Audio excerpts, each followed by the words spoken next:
They told us this mission was impossible. They were right, and I didn't care anymore.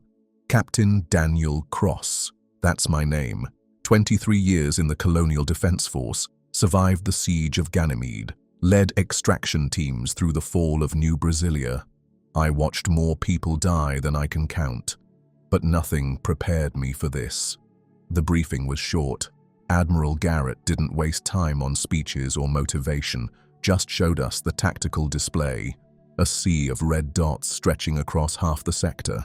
The Veyron Fleet, 1,000 alien warships, each one the size of a city. They'd appeared 3 months ago at the edge of human space, silent and unstoppable. No communication, no negotiation, just systematic annihilation of every colony in their path. 17 worlds burned, 40 million dead, and now they were moving toward Earth. I stood in the back of the briefing room, watching Garrett's tired face as he spoke. The man looked like he'd aged 10 years in 3 months. We all had. The Veyron Fleet didn't just destroy worlds, it destroyed hope. "We can't stop them," Garrett said. His voice was flat, tired. "Our fleets can't even scratch their shields. Our weapons barely register. In 2 weeks, they'll reach the core systems. In 3 weeks, Earth will fall." He pulled up a schematic, the interior of an alien command ship pieced together from probe data and wreckage analysis. The image flickered, incomplete, but enough to show something crucial. But we found something, a central node, a core that links the entire fleet. If we can destroy it, the whole armada loses coordination. They become individuals instead of a hive. "You want us to infiltrate a 1,000-ship armada," Lieutenant Maya Torres said. She wasn't asking, just confirming the insanity. "Yes. And destroy their central command from the inside?" "Yes. That's a suicide mission." Garrett looked at her, all of us. His eyes were hollow. "I know." The room went silent. 20 officers sat in those chairs, veterans, the best humanity had left. And Garrett was asking us to die. I stared at the tactical display, watching those red dots pulse like a heartbeat. 1,000 ships, each one carrying technology we barely understood, weapons that could glass planets, shields that made our best ordnance look like fireworks. The math was simple. We couldn't win a straight fight, so we had to cheat. Garrett continued, "We've developed a slipgate drive, experimental technology, tears a hole in space-time, one jump gets you inside their formation. After that, you're on your own. The gate collapses behind you, no extraction, no support, no way home." "How many ships?" I asked. "1. Stealth corvette, crew of 12. 12 people against 1,000 warships." Someone laughed, a bitter, broken sound. I didn't see who. "The ship is called the Wraith," Garrett said. "She's fast, she's quiet, and she's packed with enough explosives to crack a moon. Your mission is simple. Jump inside the fleet, navigate to the central node, plant the charges, detonate, end the threat." "And then?" Torres asked. Garrett didn't answer, just looked at her with those hollow eyes. We all understood. There was no "and then." This was a one-way trip. I should have said no, should have walked away. I'd done my time, fought my battles, lost my family. I didn't owe humanity anything more, but I looked around the room, at Torres, at Ramirez, at Nakamura, at faces I'd served with for years, and I saw the same thing in their eyes that I felt. We were already dead. It had been since the Veyron Fleet arrived. This was just choosing how to die. "I'm in," I said. One by one, the others nodded. Torres, Ramirez, Nakamura, Volkov, Webb, all of them. Garrett looked relieved, also guilty. He knew he was sending us to die. "You have 6 hours," he said. "Make your peace." We had 6 hours to say goodbye. I didn't have anyone to say goodbye to. My wife, Emma, died in New Brasilia when the Veyron first attacked. She'd been at a medical conference. The beam hit the convention center directly. 3,000 doctors and nurses vaporized in an instant. My daughter, Sophie, was on the colony ship Horizon's Edge near Titan. She was 17, studying xenobiology. I wanted to understand alien life. She got her wish. The Veyron intercepted the ship, tore it apart. 500 colonists, 500 futures, gone. I'd spent the last 2 years fighting a war that kept taking everything from me. Every battle won felt hollow. Every mission completed meant nothing because they kept coming. This mission felt different, not because we'd win, but because it would finally be over. I found myself in the observation deck, staring at Earth, blue and white and alive, 40 billion people down there who didn't know they had 3 weeks left, going about their lives, working, loving, planning futures that wouldn't exist. Beautiful, isn't it? Lieutenant Torres joined me at the viewport. She was tall, sharp-featured, the kind of tactical officer who saw 3 moves ahead of everyone else. We'd served together for 8 years. I'd watched her rise from ensign to lieutenant, watched her become one of the best officers I'd ever known. "Yeah," I said. "You think they'll remember us?" I shook my head. "Missions classified. If we succeed, they'll never know we existed. If we fail, there won't be anyone left to remember." She smiled, sad. "Hell of a legacy. Better than most." We stood in silence for a while, watching Earth rotate slowly beneath us. I could see the lights of cities, millions of people, billions of lives. "I'm scared," she said quietly. "Me too." "But you're still going." "Yeah." "Why?" I thought about my daughter, about the last message she'd sent me before the attack, a video, her smiling face, excited about some discovery in her studies. She'd told me she was proud of her dad, the soldier, the protector. I'd failed to protect her. Maybe I could protect everyone else. "Because someone has to," I said. Torres nodded. "My brother's on the crew list." "Michael, he volunteered." "I know, I signed off on it." "He's 22, Daniel. Fresh from the academy. This should be his first assignment, not his last." "You want me to cut him?" She was quiet for a long time. "No, he'd never forgive me, and he earned his place." "Then we make sure it counts." "How do we do that?" "By succeeding." She laughed. "Hollow. Against 1,000 ships. Sure, easy. But we both knew. The odds didn't matter anymore. We'd stopped counting odds when the war started. We launched at 0300 hours.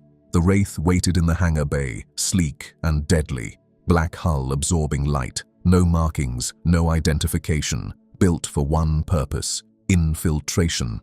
The crew assembled on the deck. 12 of us, all volunteers, all knowing exactly what we were signing up for. Lieutenant Maya Torres, tactical officer, sharp as broken glass, never missed a shot. She'd been with me since Ganymede, saved my life twice. I'd saved hers 3 times. We had the kind of trust you only get from surviving hell together. Sergeant Carlos Ramirez, demolitions expert, could build a bomb from spare parts and attitude. He'd lost his entire platoon on Mars, blamed himself, volunteered for every suicide mission since. This was just another one. Corporal Jin Nakamura, pilot, flew like the ship was an extension of his body, quiet, focused, had a wife and daughter in the civilian evacuation convoys, joined the mission to give them a future. Private Lena Volkov, engineer, kept impossible things running through sheer stubbornness. She'd kept a damaged destroyer operational for 3 days during the Battle of Europa. If anyone could keep the Wraith alive, it was her. Private Isaac Webb, combat medic, patched up people who should have died. He had the highest save rate in the fleet. Also, the most haunted eyes. Every person he saved reminded him of the ones he couldn't. Private James Hassan, communications specialist, could hack alien systems with disturbing ease. Brilliant, obsessive, had decoded more Veyron transmissions than anyone else. That's how we found the central node. Private Sofia Rodriguez, weapons technician, knew every gun ever made and how to make them better. She'd modified half the weapons in the fleet. The Wraith's armaments were her masterpiece. Private Thomas Bennett, infiltration expert, moved through enemy territory like a ghost. Former special operations, had infiltrated 3 alien installations and lived to tell about it. Until now, his luck had held. Private Rachel Okonkwo, xenobiologist, understood alien technology better than most humans understood their own. She'd studied every piece of Veyron wreckage we'd recovered. Her insights made this mission possible. Private David Park, sensor operator, could find a needle in a haystack of stars. His sensor modifications gave us a chance, slim but real, of navigating the alien fleet undetected. Private Elena Kozlov, combat specialist, had more confirmed kills than the rest of us combined. Cold, efficient, the kind of soldier who made you glad she was on your side. And Private Michael Torres, Maya's younger brother, fresh from academy, too young to be here, but determined. Brave, refused to be left behind.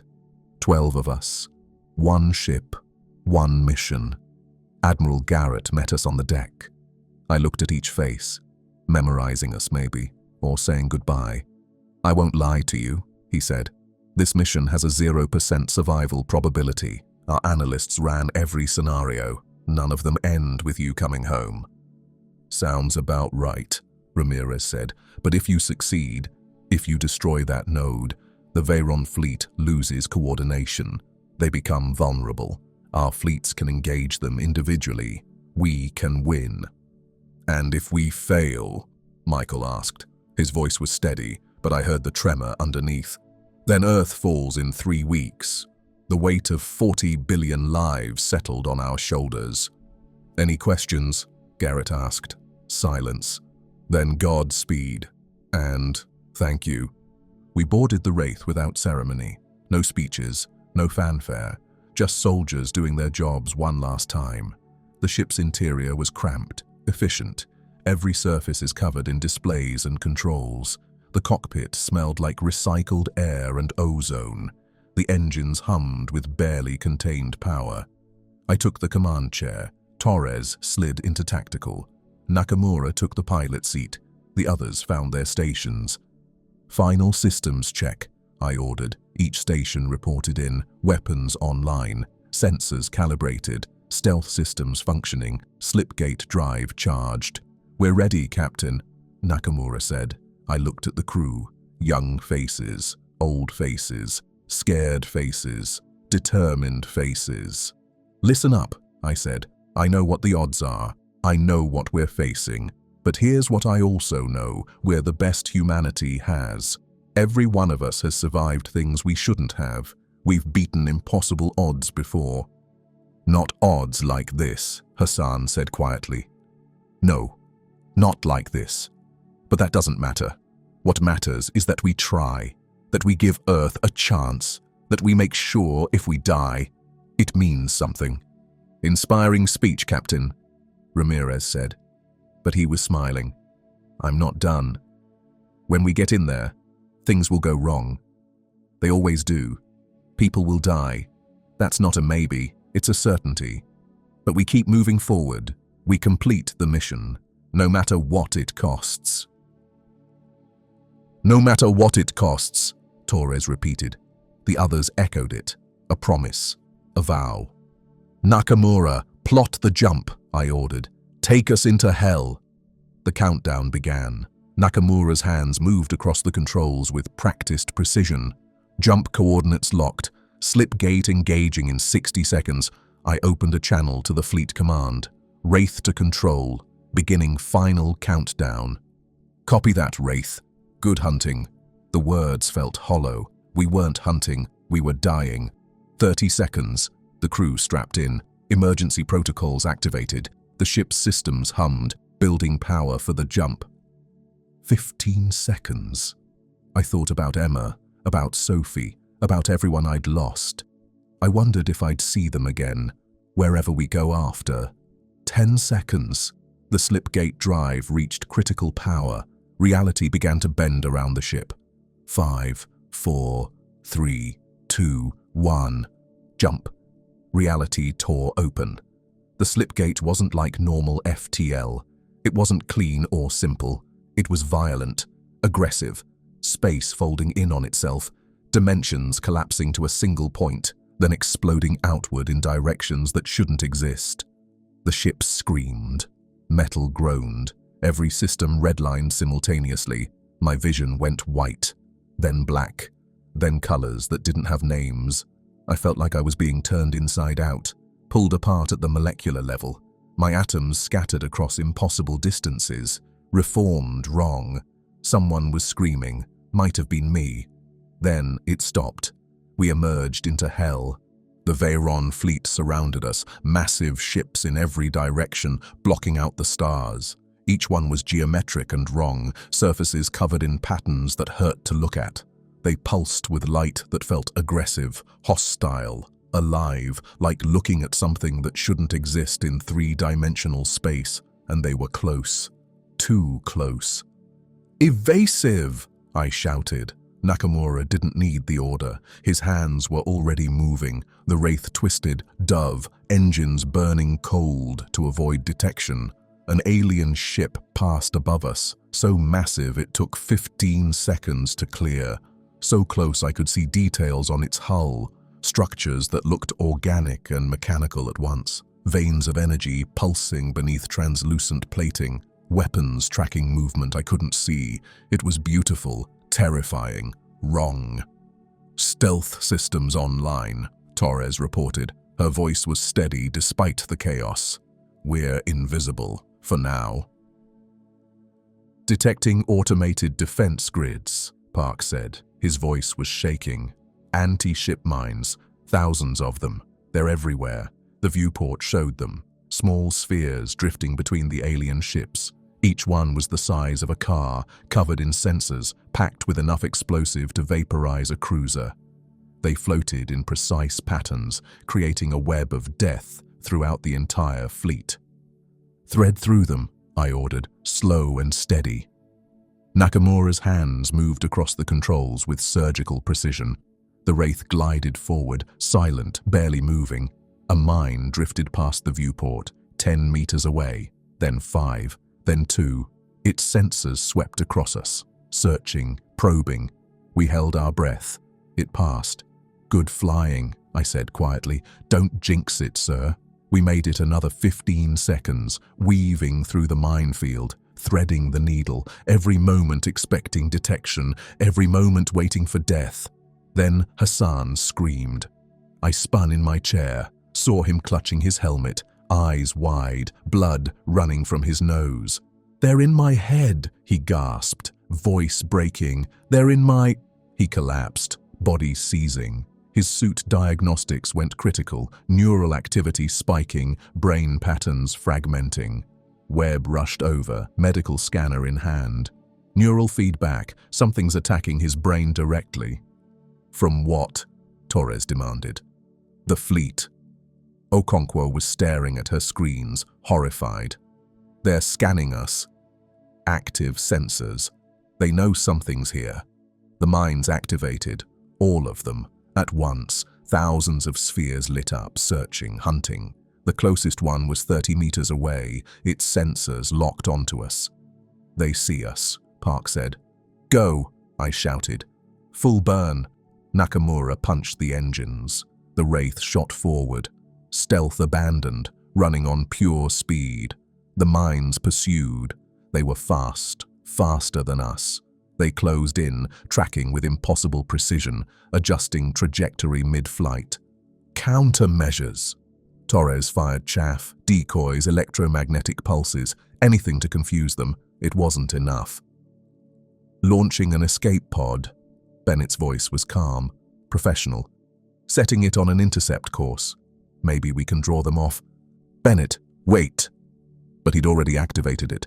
The escape pod shot away from the ship, engines burning bright, making itself a target. The mines changed course, pursuing the pod. Bennett and Rodriguez were inside, The pod lasted 3 seconds before the first mine hit. It detonated in a flash of light and shrapnel. The other mines converged, secondary explosions. Then nothing. They were gone before the radio cleared. "Evasive pattern Delta," I ordered. Voice flat. Compartmentalizing. Grief later. Survival now. The ship twisted. More mines streaked past. One grazed the hull, close enough to trigger proximity sensors. Alarms screamed. Red lights flooded the bridge. Another mine. This one caught us. The explosion ripped through the aft section. The ship lurched violently. I was thrown against my harness. Sparks showered from blown conduits. The smell of burning insulation filled the air. "Hull breach!" Volkov shouted. "Engineering section compromised." The automated seals engaged. Emergency protocols. Bulkheads slammed shut with the sound of finality. Kozlov was on the wrong side. I heard her on the radio for 3 seconds, felt the ship shudder. Then, nothing, just static. "Keep moving." Torres's voice cut through the chaos. "We can't stop." Nakamura dove the ship between 2 alien cruisers, using their massive hulls to block the pursuing mines. It worked. The mines detonated against alien shields, brilliant flashes of light that momentarily illuminated the void. But now the cruisers were moving, turning toward us. "They see us," Park said. "How bad?" I asked. 2 cruisers, 4 frigates. They're launching interceptors, alien fighters, sleek and deadly, swarming like insects from launch bays that opened like wounds. "Weapons free," I ordered. "Take them down." Rodriguez was dead. Michael Torres took over weapons. His hands moved fast across the controls, but I could see them shaking. Targeting systems locking on. The Wraith's guns opened up. Railgun rounds tore through the void at relativistic speeds. 3 alien fighters exploded. 4 more. 5. But there were dozens and more launching every second. "We need to lose them," Nakamura said. "In a debris field," Okonkwo suggested. She was studying her displays. "There, wreckage from an old battle, human ships, dense enough to hide in." "Do it." The ship banked hard. We dove into a graveyard of metal, destroyed human ships from previous battles, twisted hulks drifting in the void. I recognized some of them. The Valiant, the Defiance, ships I'd served on, friends who'd died on. Now their corpses would save us. Maybe. The Wraith weaved through the wreckage, using the destroyed ships as cover. Nakamura flew like a man possessed, threading impossible gaps, using momentum and gravity to slingshot around debris. The alien fighters followed. Nakamura threaded through the shattered hull of a destroyed carrier. Out the other side, the fighters split up, trying to box us in. One got close. Too close. Michael fired, missed. The targeting system couldn't keep up. "I can't get a lock," he shouted. "Stay calm," Torres told her brother. Her voice was steady, controlled. "Lead the target. Don't chase it. Anticipate where it's going." He fired again. The alien fighter exploded in a shower of debris. Good shot, but another fighter was on us. Its weapons charged, some kind of energy beam that made the air crackle. "Brace!" I shouted. The beam hit. Shields flared, overloaded in a cascade of failures. The secondary blast took out our port thrusters. "We're losing attitude control." Nakamura fought the controls. "I can't." The ship spun. We tumbled through the debris field, completely out of control. Metal shrieked. Systems failed. Gravity cut out, and we were weightless, bodies straining against harnesses. Saw a massive piece of wreckage ahead. A destroyed battleship, the Triumph. I served on her during the Ganymede campaign. We were going to hit it. "Emergency thrusters," I ordered. Volkov fired them. Too late. We hit. The impact was catastrophic. The entire ship shuddered. My ribs cracked against the harness. Lights flickered. It went dark. Emergency systems kicked in with dim red illumination. When the world stopped spinning, I tasted blood. "Status," I gasped. "Main engines offline," Volkov reported. Her voice was tight with pain. "Hull integrity at 40%. We're venting the atmosphere from multiple sections. Patch it. Working on it. Hostiles. Park checked his sensors. Lost them. The debris is blocking their scans. We're buried inside Triumph's wreckage. Small mercy. Casualties. Silence on the comm. Sound off, I ordered. One by one, voices responded. Torres, Ramirez, Nakamura, Volkov, Webb Park, Michael Torres, Okonkwo. 8 left. We'd lost 4 in less than 20 minutes. Hassan was unconscious. Webb was working on him, but the prognosis wasn't good.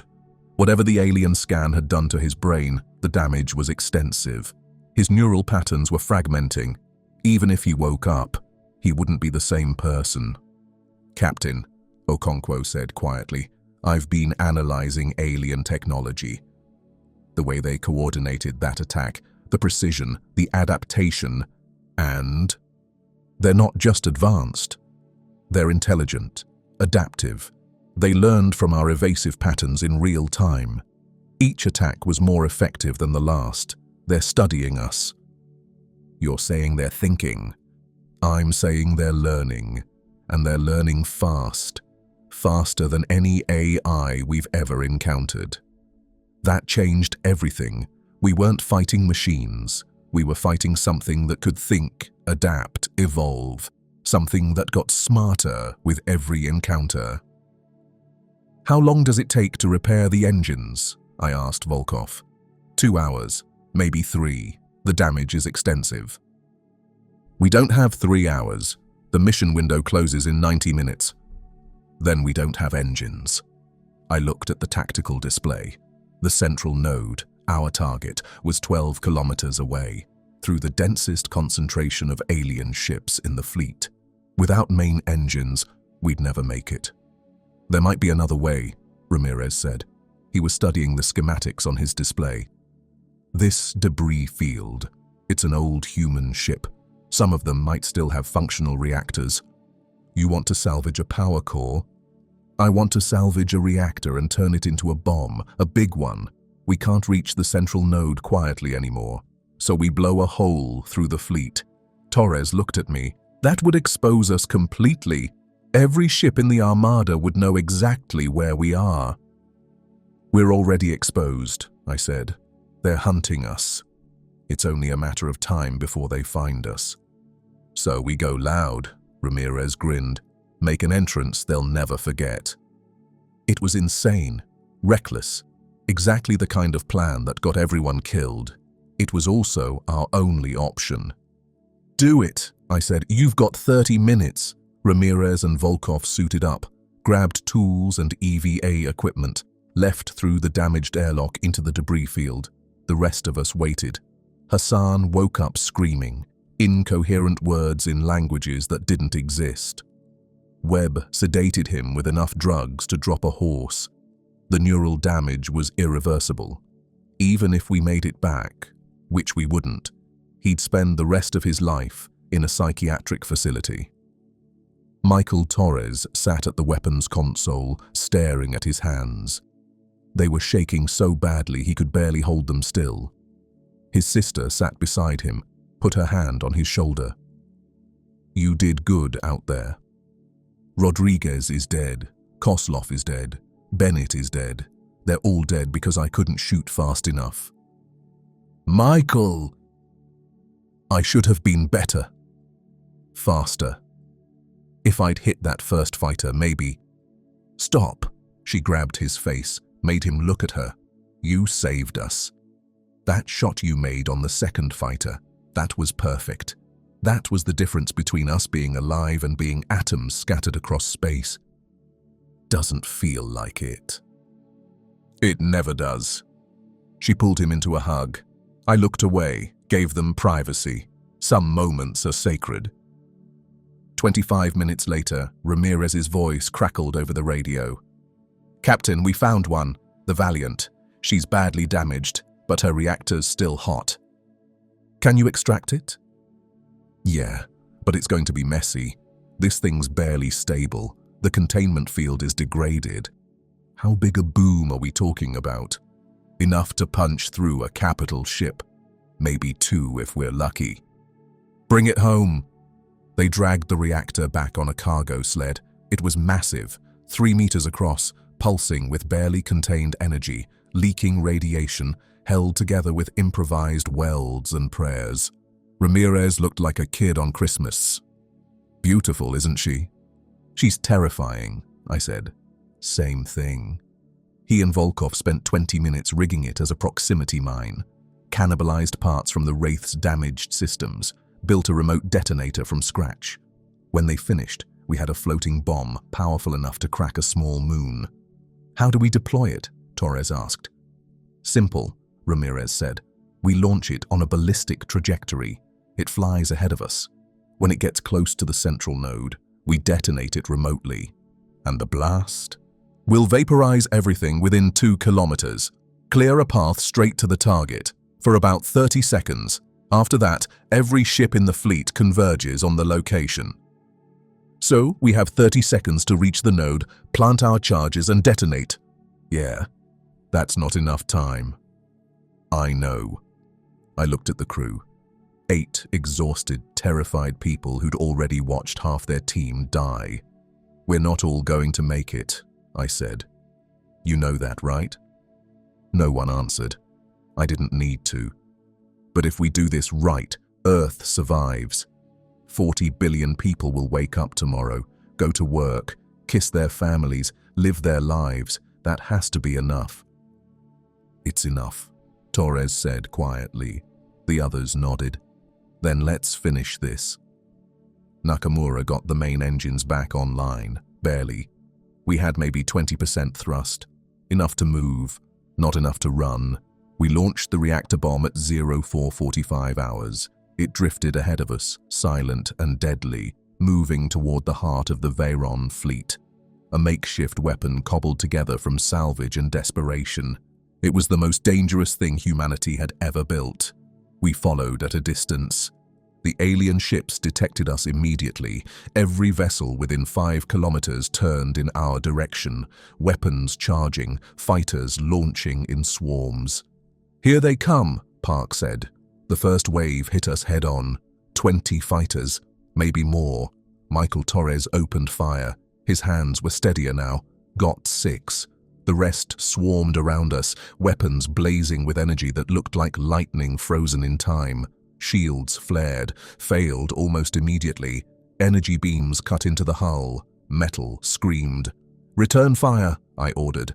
We fought back. The Wraith's guns tore through alien fighters. But for every one we killed, 2 more appeared. They were learning our patterns, adapting their tactics. A beam hit the bridge, direct hit. The viewport cracked, spiderwebs spreading across the reinforced glass. The atmosphere started venting with a sound like screaming. Emergency seals. Volkov hit the controls.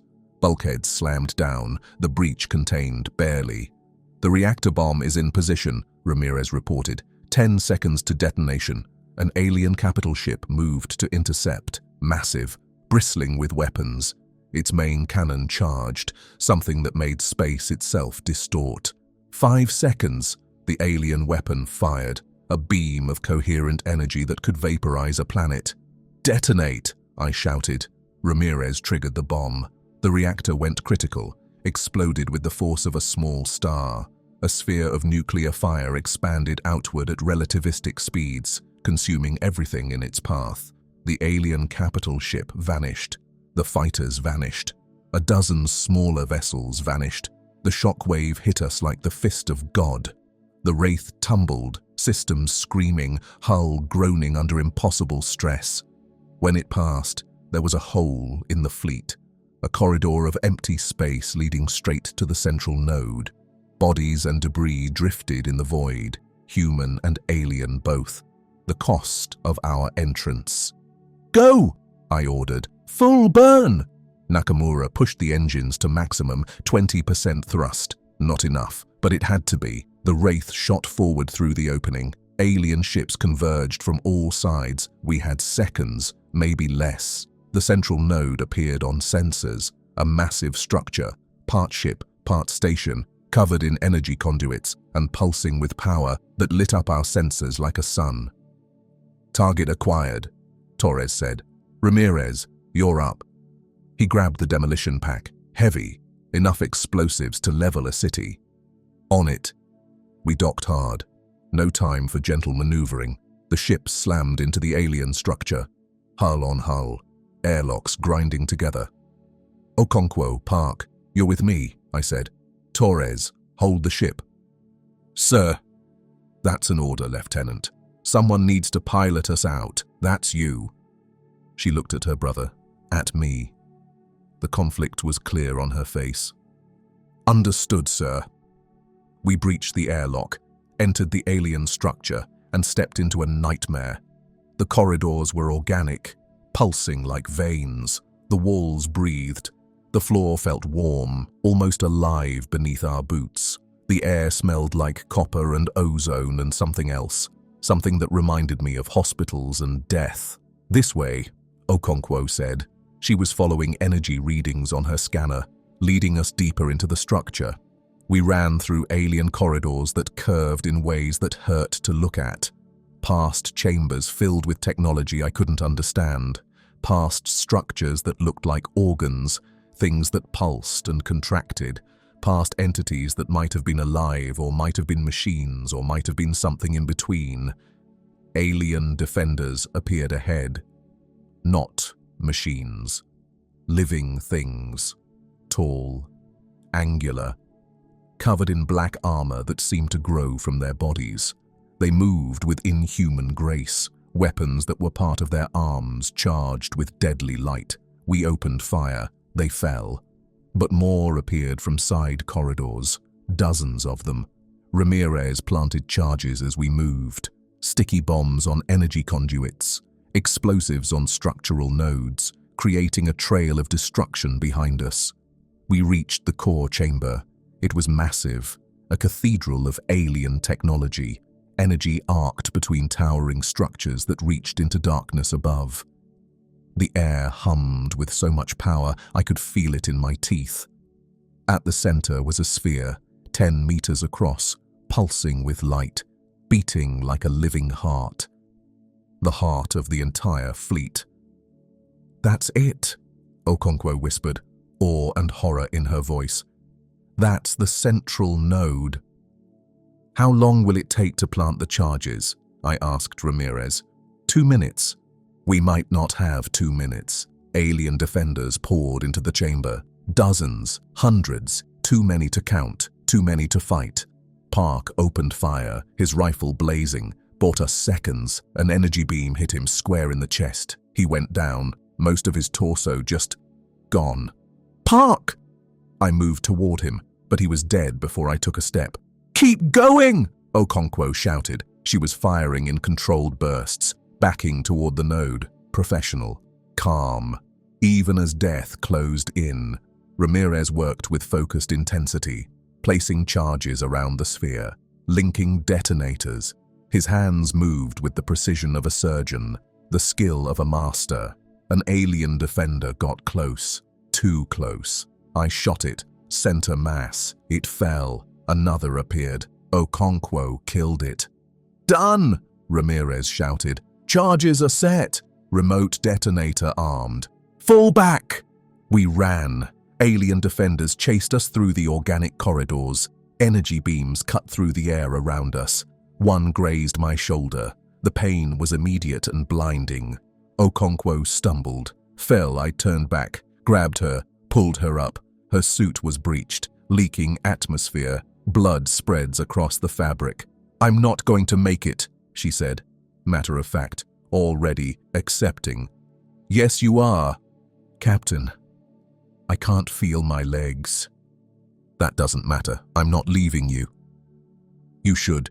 Shut up. That's an order. I half-carried, half-dragged her back through the corridors. Ramirez covered us. His rifle clicked empty. He drew his pistol. Keep firing, buying us seconds we desperately needed.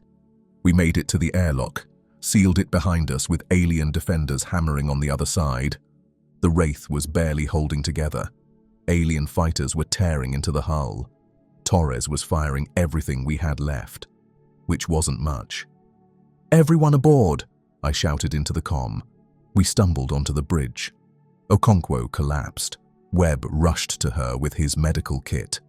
"Detonate the charges," I ordered. Ramirez pulled out the remote detonator, pressed the button. Nothing happened. "Signals blocked," he said, face going pale. "The alien structure is jamming the transmission." "Boost the signal." "I can't. We'd need to be closer, much closer. We're already docked." "No." Torres turned in her seat. "Someone needs to go back inside. Trigger it manually." "Maya." "It's the only way. The charges have a manual backup. Someone has to activate it directly." Looked at the crew, at the faces of people who'd already given everything. "I'll go," I said. "Captain, no." "That's final. I'm the ranking officer. This is my responsibility." But Michael Torres stood, grabbed his rifle. "No, I'll go." "Private, you're the captain. My sister is the only qualified pilot. Ramirez is the only one who knows how to work the detonator. Webb is trying to save Okonkwo. You're all essential." He looked at Maya, at me. His young face was calm now. No more shaking, no more fear, just acceptance. "I'm not essential, but I can do this. Let me do this." "Michael, no." Maya grabbed him. "Don't you dare. It's okay." He hugged her, whispered something I couldn't hear. "I love you, sis. Tell Mom and Dad I was brave." "You are brave," she said, crying now. "You're the bravest person I know." He smiled. Then he was gone, through the airlock, back into the alien structure. We watched on the external cameras, saw him running through the corridors, fighting through defenders, taking hits but not stopping. He reached the core chamber, moved to the charges, started the manual activation sequence. Alien defenders converged, dozens of them. He fired until his rifle was empty, drew his pistol. "Keep fighting." He finished the sequence. The charges began their final countdown. 30 seconds. "Michael, get out of there," Maya screamed into the comm. "Can't," he said. His voice was calm. "They're everywhere. I wouldn't make it." "Try. Please. Tell everyone I—" The transmission cut out. The charges detonated. The explosion was massive. The central node vaporized. Energy arced outward through the structure, chain reactions spreading through interconnected systems. The entire alien network began tearing itself apart. "Undock!" I shouted. "Get us out of here!" Nakamura fired the engines. The Wraith pulled away just as the structure exploded behind us. The blast consumed everything, spread through the Veyron Fleet like a plague. Ship after ship lost power. It went dark, drifted helplessly. The 1,000-ship armada was dying. We'd won. But the cost.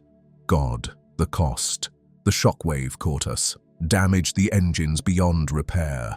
We were venting atmosphere from multiple hull breaches. Life support was failing. "Everyone get to the escape pods," I ordered. "Sir, there's only 2 pods left," Volkov said. "And 7 of us." Hassan was dead.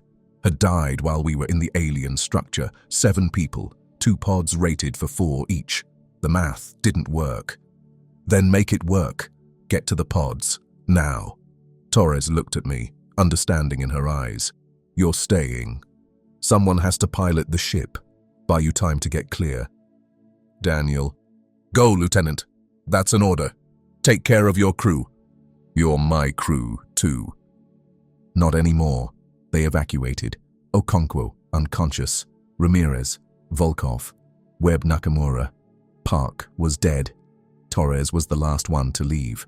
She stopped at the hatch. "Look at me." "Thank you, Captain." "For what?" "For Michael. For making his sacrifice mean something. He saved us all." "I know." She left. I watched the escape pods launch. I watched them drift away from the dying ship toward a coalition rescue beacon I'd activated. They'd survive, get picked up, go home. The Wraith was coming apart around me, systems failing one by one, hull breaching in multiple locations. But the alien fleet was scattering, disorganized, broken. Earth was safe. I sat in the captain's chair and watched the stars. They were beautiful, cold and distant and eternal. I thought about Emma, about Sophie, about everyone I'd lost. I wondered if I'd see them again, wherever we go after. The hull breached, atmosphere venting, cold seeping in. My suit was damaged, wouldn't hold long. I closed my eyes, thought about Michael Torres, about his sacrifice, about all of them. I hoped it was worth it. The cold came, then darkness, then peace. They found me 3 days later, a coalition rescue ship, mopping up the scattered alien vessels. They detected the Wraith's beacon, investigated, found me frozen in the captain's chair, clinically dead. But they had good medics, advanced cryo-revival protocols. They brought me back. I was in a coma for 2 weeks. When I woke up, Torres was sitting beside my hospital bed. "You're alive," she said, surprise and relief in her voice. "So are you." "We all are." Hassan died on the ship, but the rest of us made it. "Thanks to you." I didn't know what to say. "Earth is safe," she continued. "The Veyron Fleet is destroyed, scattered across 100 light years. No longer a threat. Our fleets are hunting down the survivors. It's over, Daniel. We won." "Michael!" "I know." Her voice broke. "He saved us all. Saved Earth. 40 billion people are alive because of him, because of all of them. Does that make it worth it? I don't know. Does it? I thought about that. About the cost. 4 lives lost, 12 lives risked, billions saved.